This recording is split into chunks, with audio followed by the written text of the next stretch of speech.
Whether you just clinched the playoffs, maybe you had a bye last week, or you're just waiting for your playoffs to start. Yeah, don't think just because you're in the playoffs, your work is done. No, it's not just who to start and sit. You're still looking on the waiver wire, who to pick up, who could help your team, and you may not even realize it. For example, last week, Isaac Guerrero was the #1 waiver wire ad, and he paid off really big until he got hurt. I wish I was joking, but he really did. That's right. So now we're down on the San Francisco backfield to RB5 after putting up a huge fantasy game late in that game. And he probably didn't even need to be out there because the Niners are winning by so much. That's right. Isaac Guerrero left, limping off the field. They're saying that it is a foot sprain. Kyle Shanahan just kind of casually threw that out there. We'd like to know what part of the foot. Maybe is it the pinky toe, the low ankle, possibly the high ankle. We're going to find out pretty soon. But either way, you're going to have to keep an eye on this because Isaac Guerrero did leave that game and maybe won't be available for you next week. So who do you pick up now? I'll tell you in a little bit, but let's keep going with the injury report. Bucky Irving had been smashing the last 2 weeks, looked like he could be a league winner. And then, of course, he got hurt. This time it was a back injury, which is weird because he was battling a hip injury throughout the week. And then he left this game early, but they're saying it was his back. So it gave you absolutely nothing. Not sure what the deal is. But he's just all sorts of banged up. This is something that's going to keep him out. So, yeah, if you had Bucky Irving, especially if you thought you could sit and forget him at RB2, you're definitely going to have to monitor the injury report here. Now, Sean Tucker is the next man up. Didn't really get any run in this game, though. It was basically all just Rachaad White. So let's see how this plays out. I'm not rushing out to add Sean Tucker, not only because I don't know if Bucky Irving is going to miss any time, but also I really don't know how much Sean Tucker would be involved anyways. Now, you think the 49ers are snake bit. How about Jonathan Brooks, guy coming off an ACL injury, finally getting in NFL action, and then immediately left in this game with a non-contact injury. Niners fans familiar with that means not looking good, and it was the knee here. So hoping for the best, but at this point, again, you don't really need to be holding Jonathan Brooks. This could be good news if you have Chuba Hubbard, because again, this is all his backfield now, because also the next man up, Raheem Blackshear, also left with an injury. So maybe Chuba Hubbard does wind up being a league winner after all. Then a couple of quarterback injuries. Big one is Derek Carr, and talk about a team that just can't stay on the field. So last week it was Taysom Hill. This week it is finally Derek Carr who succumbs to another injury. The fear here is that it's a broken hand, his non-throwing hand, but still, if there's a fracture in that hand, then his season could be over as well. It'll be kind of interesting to see who the Saints start at QB next week if Carr is out, because Spencer Rattler had gotten an extended look in the middle of the season. Wasn't very good. Jake Haener was the guy who came in this week. Rattler was just the emergency backup. Got to wonder which direction they will go.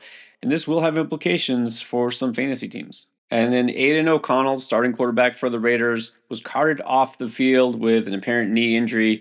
Desmond Ridder took over as the starter. Needless to say, he shouldn't have any interest there for fantasy. Let's talk about the top pickups going into week 15 of the fantasy season. But first, you should also be interested in this free pick, Joe Burrow, just getting 1 yard. You get that free pick if you are new to Underdog. Sign up for the very first time. Take the hire on Joe Burrow, just getting a yard on Monday night. New customers get this. If you haven't tried Underdog yet, sign up now using code ENDGAME. You get up to $1,000 of bonus cash as well on your initial deposit, along with that free pick. Just make sure you use that code ENDGAME at checkout. So let's just lead off with the Niners once again at running back. Maybe this time it'll stick. I mean, they're going to run out of running backs at some point, or we're just going to run out of season for guys to get injured. So the next man up is Patrick Taylor, former Green Bay Packer. And hey, he came in for Guerrero at the end of this game, actually went for 25 yards and a touchdown. Now, this was garbage time, pure garbage time, because they were winning big already against the Bears. It just kept driving down the field. But look, Patrick Taylor is a veteran. He's done some things before. That's about as high of an endorsement I can give him, except the fact that, look, he's going to be probably the starting running back for the 49ers. And yes, that still has value. Now, we don't know for sure that Isaac Guerrero is going to be out, at least not right now, I don't. And also, we don't know for sure that Patrick Taylor is going to get all the run here. But the next guy after him, that's where we're going now, is Keyshawn Vaughn. You may remember from Tampa Bay days. Didn't quite pan out there. Bounced around a little bit. They just picked him up and take him off the practice squad. And yeah, they signed Izzy Abanikanda, who I really think is the most talented back that they have right now. But again, this guy has just barely been on the roster. Same thing with Vaughn. I mean, he may get a couple carries here and there. You'd think that Taylor, who's been with the team at least all year, is going to get a lot of opportunities if needed. But the upside is not the same as Garendo. He's not a dynamic athlete. So as long as you keep your expectations realistic and look with no teams on bye, and really you should be in the playoffs if you're still playing at this point. I don't know that you want to be starting Patrick Taylor necessarily, but hey, you want him for depth, or maybe you're just down bad and you need him. This is the guy. Now, we also don't have any clear word on Breece Hall. What's going on there? We know he missed week 14. There's some worry that this might shut him down because, hey, the Jets are already eliminated from the playoffs, and Breece Hall's knee, not something you want to mess around with for the end of a pointless season. So maybe, just maybe, we see not just Braylon Allen, but also Isaiah Davis. Yeah, we thought Braylon Allen would be kind of the workhorse in his backfield, but no. Isaiah Davis, who got just a couple of touches and did manage to score last week, all of a sudden isn't a 50-50 timeshare. At least he was in week 14 against the Dolphins. And you know what? This was an even split in terms of carries, almost. Isaiah Davis, 10 carries for 40 yards. Braylon Allen, just one more, 11 carries for 43 yards. They were just as efficient, but Davis is the one who scored a touchdown, which is really interesting with Braylon Allen as the bigger back, that they're giving red zone looks to Davis. And Davis actually almost had another touchdown receiving, except he was pushed out of bounds, didn't wind up catching the ball, but they were looking to him. Braylon Allen also had a couple of receptions as well. So, these guys both have some value. Braylon Allen was already picked up in most leagues. Not going to talk about him because he's not widely available. If he is, you should pick him up as well. But Isaiah Davis seems to have just as much value now. I really don't want to necessarily involve anybody in a 50-50 split for, let's just admit it's still a mediocre offense. But look, again, this guy has some upside. He's scoring touchdowns, and the Jets are at least going to play to the end. And you may think that Saints offense, with all the injuries they've had, is one to avoid, and you're mostly right, especially in the passing game. But hey, with Derek Carr maybe out the rest of the season, that's what it's sounding like, they're going to have to run the ball more. And guess who's going to get some of that now? It's Kendre Miller. You remember Kendre Miller? That's right, the guy from TCU who could not find his way out of Dennis Allen's doghouse. I really am curious what it is he ever said or did to him that made Dennis Allen legitimately hate him that much. I don't think we'll ever find out. But look, Kendre Miller is back. He is off the IR that he never should have been on. And Darren Rizzi wants to give him a chance. In fact, he had 10 carries in week 14, his very first game after being activated. Of course, Alvin Kamara is still the main guy here, got 17 carries. He's also going to be the lead receiver for this offense. But they're going to really have to try to establish the run here. Wouldn't be surprised if we see Miller get as many carries as Kamara, while Kamara has to do a lot of heavy lifting out of the backfield as a receiver and running the ball. I mean, this team is just going to want to run the ball as much as possible. Kendre Miller is talented. That's never really been the issue. He just needed to, number one, stay healthy, and number two, have a different coach, and looks like he's got both. Now, this week in Tampa, we had a surprising development.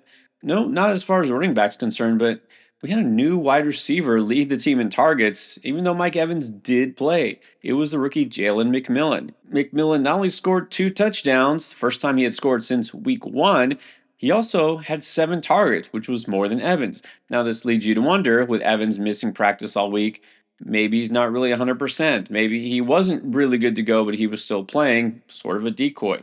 And that's very possible. But if this is the case, if this lingers, Mike Evans has been banged up throughout the season, maybe McMillan continues to get targets. I'm not going to say he's going to keep scoring or getting the most targets in this offense, but you've got to be impressed by what he did. We know he's a very talented receiver out of the University of Washington. And hey, Baker Mayfield is going to continue to sling it. So they finally have been waiting for a number 2 receiver like McMillan to step up, and he did this week. I will say you probably shouldn't need to flex a guy like McMillan this coming week because there aren't any teams on bye, and this is still a boom-bust type of player. Also don't love the matchup because it's the Chargers, but let's see how he does if he continues to come on. And I do like, this is why kind of high on all the Bucs players for fantasy playoff purposes. In week 16 and 17, get the Cowboys and then the Panthers defenses. And while McMillan might be the exciting new guy in town for fantasy owners, Adam Thielen still deserves a spot on rosters. I advocated for him 2 weeks ago. He smashed against Tampa, but we had to back off because they were facing the Eagles this week.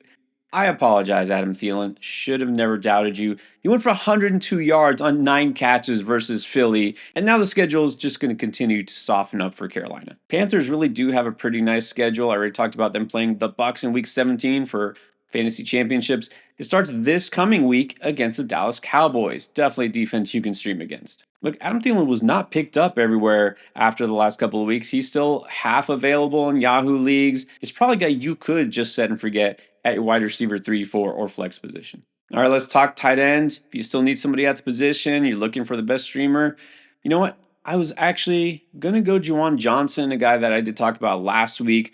Came away with another nice game, but I think Derek Carr being out potentially just kind of kills that. I'm not going to trust anybody catching passes from Jake Haener. That's what it is.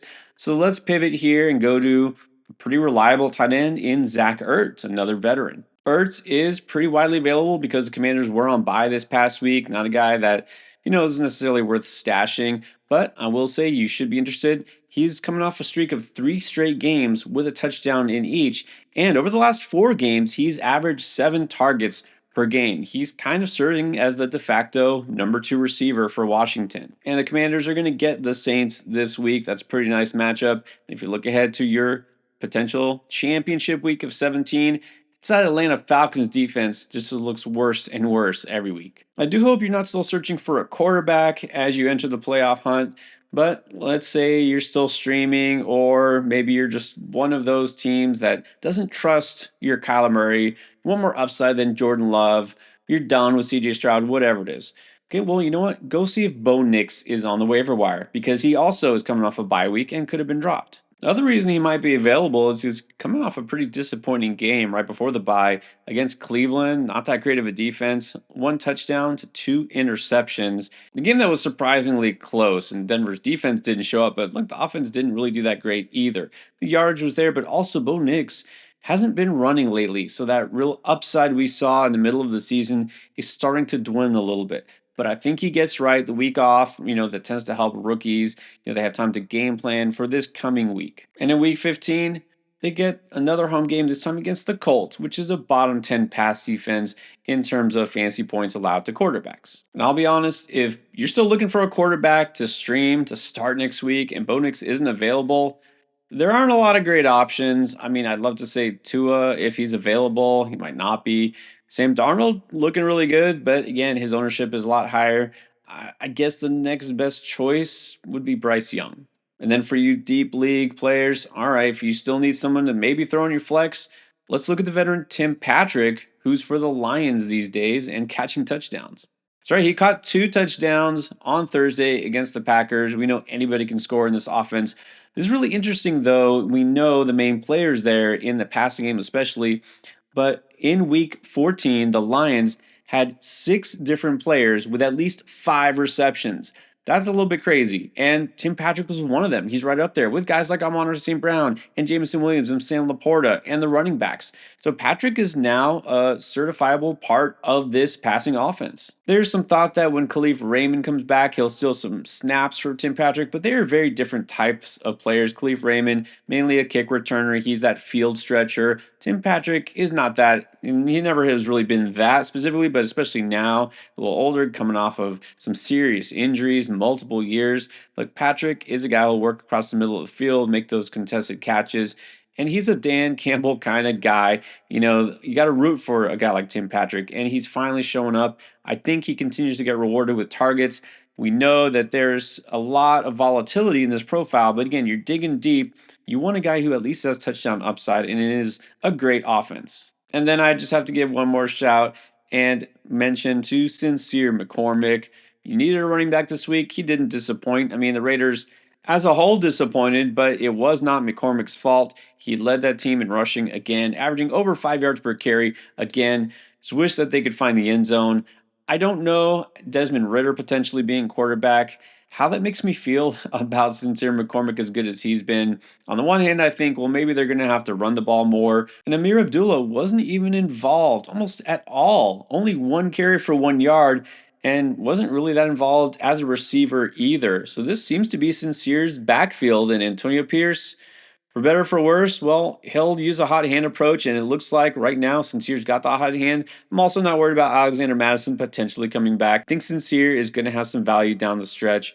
Wish he was in a better offense, but at least the opportunity is there. So if you still need a running back, I think he's still playable. And you know the old saying, you dance with who brung you, but that's not always true. It is also true that the guys who didn't help you whatsoever, you can just get them off your back. It's time, finally, to cut these guys. And I'll say I'm a little shocked and disappointed in myself.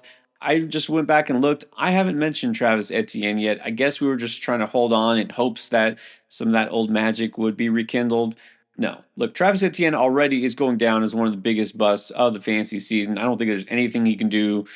Okay, maybe if he just goes hog wild over the next 3 weeks, he could redeem himself. I don't see that happening. And as you know, when you watch the top bust list, he's high up there, but why even roster him anymore? In fact, in this week 14 matchup against the lowly Titans, who they actually managed to beat, Tank Bigsby got 18 carries, while Travis Etienne only had 4. A couple of catches and some yards is not going to cut it. In fact, can you believe that he has not scored a touchdown since week 2? There's no reason to have Travis Etienne because there's no reason to start him. And it's finally time to just get rid of Kyle Pitts. Look, even if you don't need the roster spot or you didn't consider starting him, just to have him off your roster. That's it. This is the last straw. 1 catch in week 14, following up his 0 catch performance the week before. And the game before that, it was 1 catch. He is non existent, and that's been the case all season as well. And I know the last couple of weeks, Marquez Valdez-Scantling has been a popular flex option. He's come through a couple of times, but finally the touchdown streak is broken. But also, I think the 15 minutes are up this year because with Derek Carr out, there's pretty much no hope here. Now, he did see his targets go up because of Taysom Hill's absence, 7 targets, but no touchdown, no big play. Look, the one thing Derek Carr could do really well, give him credit, is he can throw the deep ball. Jay Kaner, Spencer Rattler, nah. So I think it's time to just, quit while you're ahead. If you had MVS, just get rid of them. And then finally, this is one RB handcuff you don't need, Devin Singletary. It's hard enough to find any value in this Giants offense. It's basically Malik Neighbors and Tyrone Tracy. He went back to basically being the bell cow here. He was effective. Then with Singletary, 2 carries. Yeah, Singletary doesn't need to be rostered. This is just the start of your preparations for week 15 and most likely your fantasy playoffs. We got everything you need to help you win right here in this playlist.